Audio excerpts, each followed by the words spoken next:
Finding work as a teacher aide, teacher assistant, education support worker, whatever you want to call a particular position, can be quite difficult compared to some other industries. If you want to get a job straight away, well, you can go to your Coles or Woolworths or go do a Cert III in aged care, and usually those type of industries you can find work really quickly.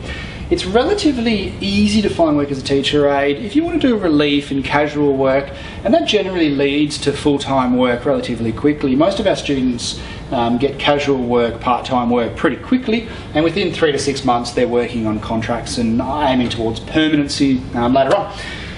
Most important thing as far as finding work, get your resume together. We've got some other videos which shows you how to do a real basic simple resumes. Throw out those crappy CVs that are 5 pages long. Remember the 30-second rule. People only read resumes for 30 seconds.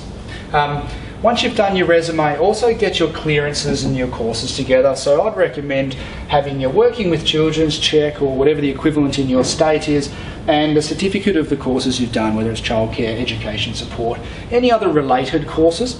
Even if you're mid-course or about to start a course, I'd still be trying to apply for jobs as soon as possible if you're ready to do so. Putting that together with those things, photocopying them 20 times, it costs 6 cents to go down to your local office works and get them photocopied.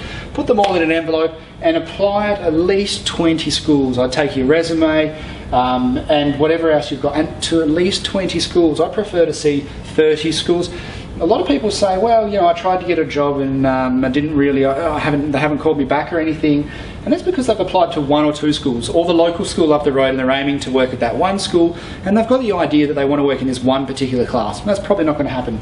That's probably not going to happen in any job. You've got to sort of widen the net a little bit. If you're going to 20 schools, and even if you did 3 a day or 5 every week, and just drop it off at the front office and say, I'm just looking for relief work or casual work, can I put my name down on your list?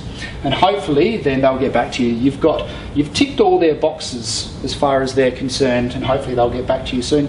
Once you've done a couple of days in a school, and they know you know their systems, they know they can trust you, then they'll call you back again and again. And it won't take very long until you're working at 1, maybe 2 schools, more than you know, and you're getting more work than you want. Special needs schools and your other specialist sort of programs quite often are usually ignored. Generally, for example, a lot of schools will have a special needs school within an actual school that has its own principal and its own admin, but it's on the same site. And quite often people will apply at the front office of the bigger school, say the K-12 school, but they don't realise that there's a special needs school within it. So hunting that down is really relatively important.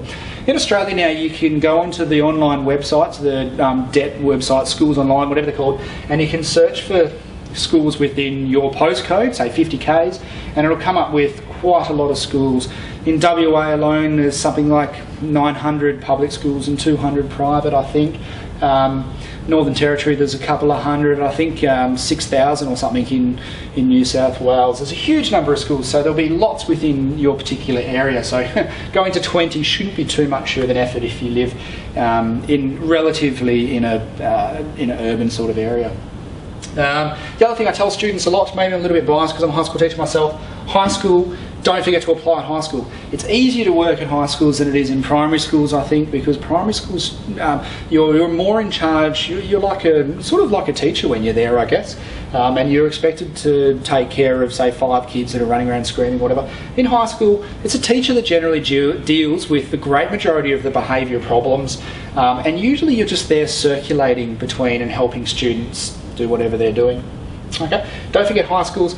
Not many people apply for high schools. I reckon probably for every 10 students we get, 9 of them want to go to primary schools, but quite a lot of them end up working in high schools anyway. There's no difference between a year 8 and 9 student and a year 6 or 5 student. And except for, I know in some schools in my area we've had 3 people apply for jobs, and most of them weren't qualified, didn't have decent selection criteria or resumes. Whereas primary schools, quite often you can have 100 people applying for an advertised job.